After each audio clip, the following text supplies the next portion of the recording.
corruptos, né, do poder, será que isso não lhes parece um pouco a ausência total e completa de uma memória coletiva que tenha plena consciência do que significa todos os processos de violações a direitos humanos que nós tivemos nesse país, todas as formas de tortura que nós tivemos nesse país, todas as marcas deixadas pelo próprio Estado durante essas violações? E talvez o Anthony tenha algum tipo de razão. O fato é que os poderes institucionais responderam muito mal às manifestações em todos os níveis. Por parte do judiciário, nós ainda não sabemos completamente, porque os processos de criminalização dos militantes, das pessoas que estão sendo indiciadas, ainda não chegou ao fim. Mas só o fato delas estarem sendo criminalizadas e indiciadas já é indicativo de que há, de fato, uma perseverança de uma certa cultura autoritária. Por parte do Executivo, é evidente que não é tão simples esse raciocínio de que a violência policial está diretamente vinculada ao Poder Executivo, mas administrativamente, institucionalmente está. A gente sabe que os meandros políticos dessa relação são muito mais complexos, mas de forma objetiva, sim, está vinculado ao Poder Executivo.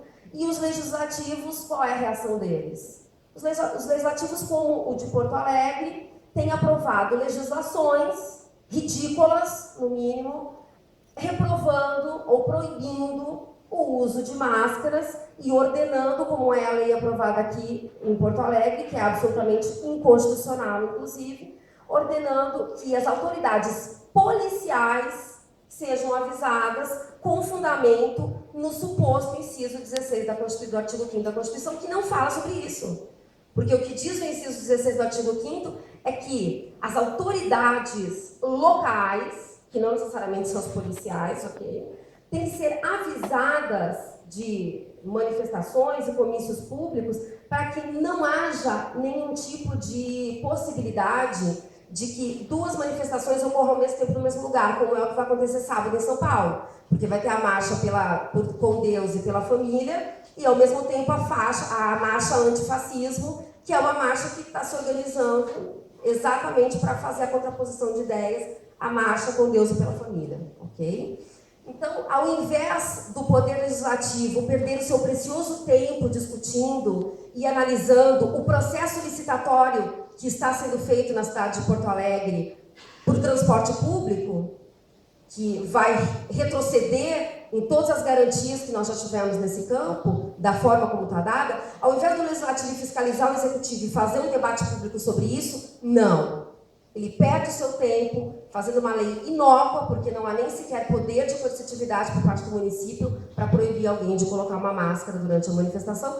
E no meu último ponto eu vou entrar no debate sobre os black blocs, ok? Por isso que eu não vou entrar agora. Mas o Legislativo perde o seu precioso tempo em fazer o debate público sobre aquilo que realmente, verdadeiramente está na pauta, né? Que é a construção de infraestrutura para os Jogos da Copa do Mundo, da forma mais arbitrária possível em relação à população e com milhões e milhões de denúncias de violações a direitos fundamentais de populações inteiras que estão sendo prejudicadas por essa suposta mega e fantástica infraestrutura para os Jogos da Copa do Mundo de 2014. Ao invés do Legislativo fazer isso, que seria o seu papel, não. Eles insistem em ir por um viés autoritário de tentar, em certa medida, coibir, de uma forma arbitrária, essas manifestações, ok? Agora, é óbvio que nós também tivemos algumas tentativas de diálogo que também não podem passar despercebidas, né? Quando a Presidenta da República vai à televisão e se pronuncia dizendo que vai chamar um plebiscito, uma consulta popular para tratar da reforma política, essa manifestação, ela reverbera a algo que é extremamente positivo, ok? Ela abre um espaço de diálogo e participação dentro de uma democracia representativa, ok? E é isso que leva ao processo de construção da legitimidade dessas manifestações.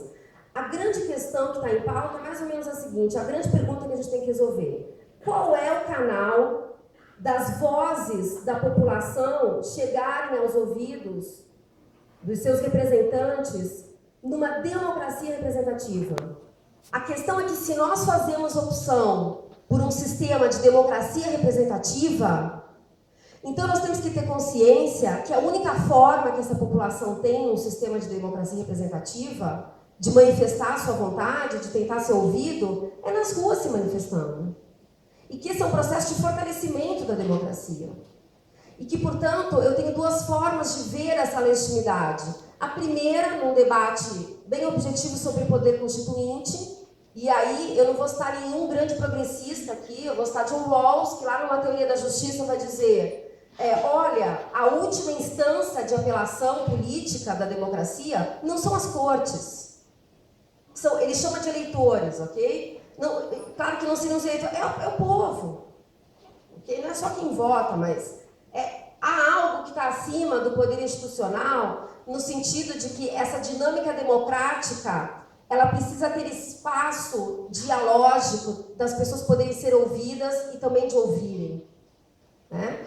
E a segunda forma de discutir a legitimidade dessas manifestações é pelo debate do direito de resistência, que está presente de uma forma muito viva em todos os liberais clássicos, de Locke, a Adam Smith e Thomas Jefferson, em que o Thomas Jefferson teve todo o cuidado, quando eles declararam a independência em relação à Inglaterra, de dizer que a Revolução era fruto de uma série de itens, e ele lista 12 itens de descumprimentos por parte da Inglaterra de questões políticas, dentre elas o direito do povo norte-americano se tomar suas decisões políticas via os mecanismos de autogoverno que eles tinham.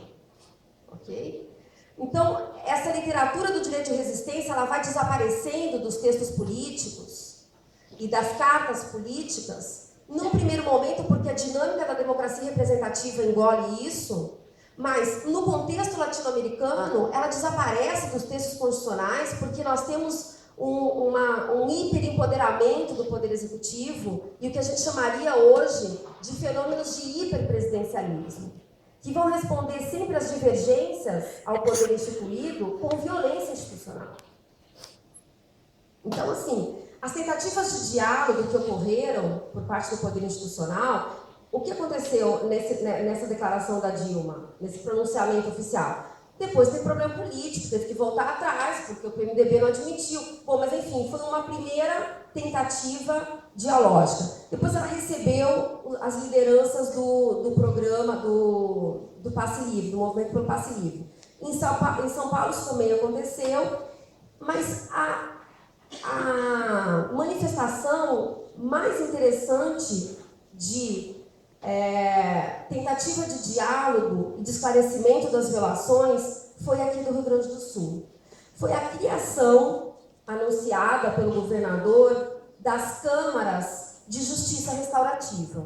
E aí, quando eu tinha que falar sobre isso, eu fui buscar, porque eu sabia das criações das câmaras, e fui buscar o que aconteceu com essas câmaras, né? Porque eu tinha ouvido a notícia, mas nunca mais ouvi falar sobre elas. E consegui chegar à ouvidoria geral do Estado, que me mandou um documento que foi enviado ao governador na semana passada sobre a instauração, de como é que vai ser o funcionamento dessas câmaras, e eu achei super interessante para o CERN, pensei em vocês, tá? Porque eles decidiram ampliar essa Câmara de Justiça Restaurativa, e ela não vai só apurar as denúncias sobre violações dos brigadianos, das manifestações, mas ela vai ser um espaço de mediação de todo e qualquer conflito que diga respeito à população e aos agentes públicos, de qualquer instância e de qualquer órgão. Eu achei isso muito interessante. É a primeira experiência institucional brasileira de uma instância governamental tomar a iniciativa de fazer mediação dos seus próprios conflitos, assim. Então, pelo cronograma, depois eu posso mandar esse documento para vocês, eu achei um cronograma super interessante.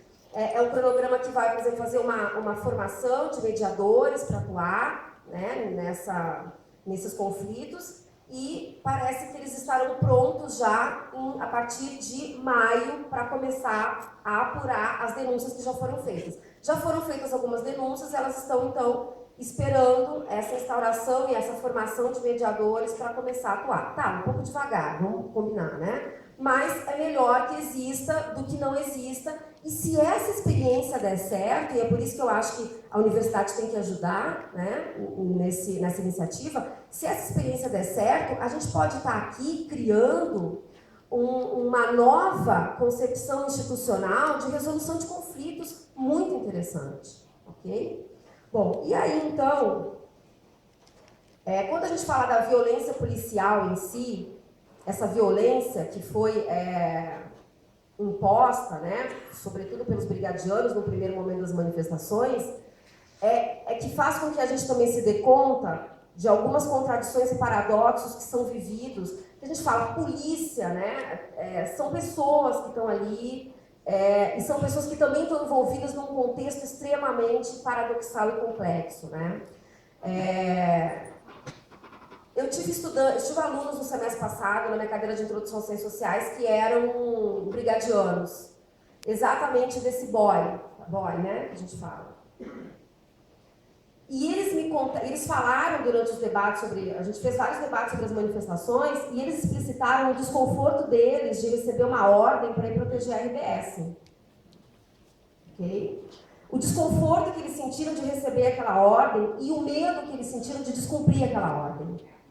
Por quê? Porque essas pessoas são julgadas por uma justiça militar. Por uma justiça que continua atuando numa outra lógica de continuidade de todo o nível de arbitrariedade que existia durante o período ditatorial. E aí é que eu acho que tem uma outra responsabilidade nossa aqui, da nossa geração, que é comprar essa briga. Que é comprar a briga do debate sobre a necessidade de reformas institucionais, que é uma pauta da justiça de transição, uma vez que a gente trabalha na comissão de anistia, da necessidade da reforma institucional, da concepção de polícia e do fim da justiça militar. Porque essas pessoas sozinhas dentro dessa corporação, elas não vão conseguir fazer isso. Elas têm que ter apoio da população para conseguir fazer isso. E eu vou dizer a vocês que todos os meus alunos policiais, que pelo menos se manifestaram sobre o assunto, disseram que são absolutamente favoráveis à extinção da justiça militar, que eles querem ser julgados pela justiça comum, porque eles se sentem mais protegidos com essa perspectiva. Só que eles não podem levantar essa bandeira, ou eles ainda sentem medo em levantar essa bandeira. Então nós também temos um papel muito importante nisso. E claro, ao invés do poder institucional discutir, né, vamos pensar no legislativo. O legislativo está preocupado com os manifestantes que põem máscaras, mas ninguém debateu a atuação de alguns policiais em tirar suas insígnias na hora da manifestação e também ficar no anonimato. Né? Porque a grande justificativa dos projetos de lei, tanto daqui quanto do Rio de Janeiro, é de que o anonimato é proibido pela Constituição. É proibido para os dois lados. Ok? Mas isso não se toca. E aí quando a gente vai apurar, vai pesquisar quais são os tipos de investigação que estão sendo feitas sobre as violações que ocorreram, todas as apurações são em relação à instauração de inquéritos contra manifestantes. A gente não ouve falar que isso tenha ocorrido no âmbito da polícia. E se tem ocorrido, não está sendo noticiado. E talvez as câmaras aqui no Rio Grande do Sul, de justiça restaurativa, cumpram um papel importante nesse sentido, né? E eu fiquei pensando muito também naqueles policiais que bateram nos professores no Rio de Janeiro. A maior parte dos filhos daqueles policiais são educados por professores. Os seus filhos estão sendo educados por aqueles professores que estão apanhando deles. Então, é óbvio que essas pessoas vivem em contextos paradoxais extremamente angustiantes e que nós também temos que ter um olhar de sensibilidade para isso, porque isso também vai nos ajudar a avançar no debate da necessidade de democracia para essas instituições, certo? Bom, e aí então, vou entrar para terminar rapidamente no debate sobre, agora sim, a violência interna, né?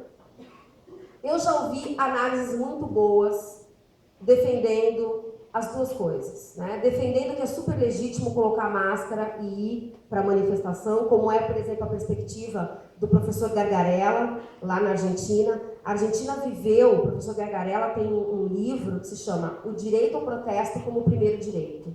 É um livro extremamente interessante.